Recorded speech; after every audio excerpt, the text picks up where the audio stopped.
PI Jabar yang diurapi Tuhan, dan semua yang mendengarkan firman Tuhan pada pagi hari ini. Puji Tuhan, pembacaan Alkitab kita sampai hari ini 25 Oktober 2022 sudah sampai di kitab Injil Lukas pasal 10 sampai 12. Kitab Injil Lukas pasal 10 ada 42 ayat dan lain memberi 6 judul atau 6 tema. Yang pertama, Yesus mengutus 70 murid ayat 1 sampai 12. Kedua, Yesus mengecam beberapa kota ayat 13 sampai 16.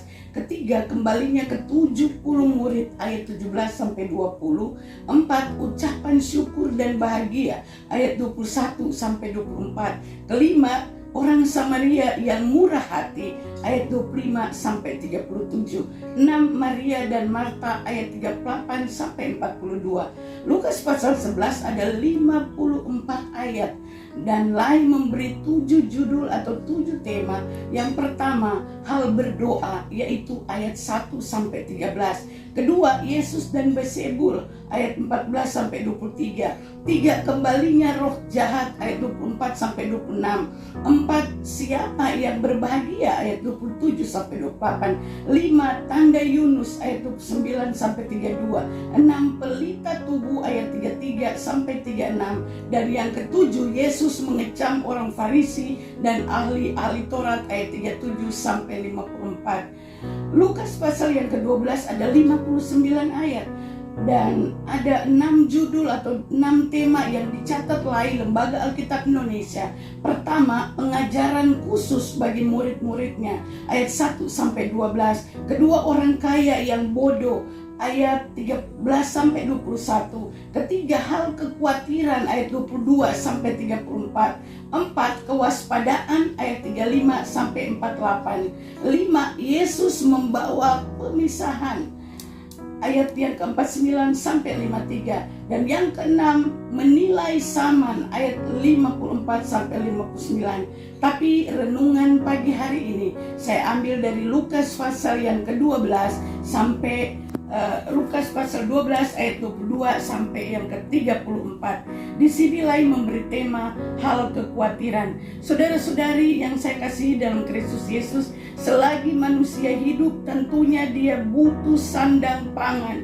Semua butuh makan, butuh pakaian dan lain-lain. Tapi firman Tuhan katakan, kita anak-anak Tuhan.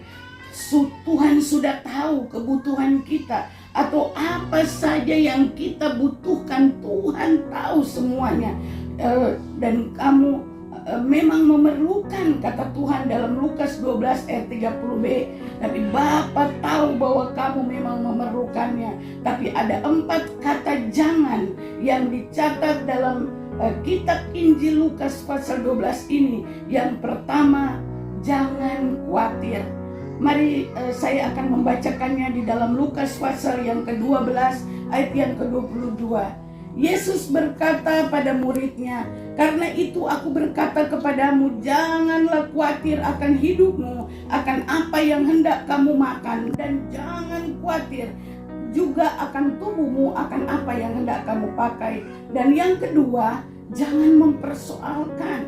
Dan yang ketiga, jangan cemas hati.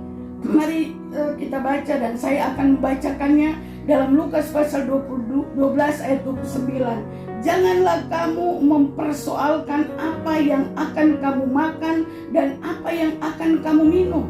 Dan janganlah cemas hatimu. Dan yang keempat, jangan takut. Mari kita baca dan saya akan bacakannya dalam Lukas pasal 12 ayat 32a. Janganlah takut hai kamu kawanan kecil. Jadi apa yang kita harus lakukan supaya kita tidak khawatir, tidak mempersoalkan, tidak cemas hati, dan tidak takut? Mari kita baca dalam Lukas 12 ayat 31. Cari dahulu kerajaan Allah, maka sekalian akan ditambahkan kepada kita. Yang kita harus lakukan adalah mencari kerajaan Allah terlebih dahulu. Atau hidup benar di hadapan Tuhan, mengutamakan Tuhan, mengandalkan Tuhan, maka semua Tuhan akan tambahkan. Kata semua kita beri tanda kutip, berarti semua kebutuhan tidak terkecuali Tuhan akan tambahkan pada kita. Kalau kita lakukan apa yang Tuhan mau, maka semua janji Tuhan akan tambahkan kepada kita. Terpujilah nama Tuhan kekal selama-lamanya.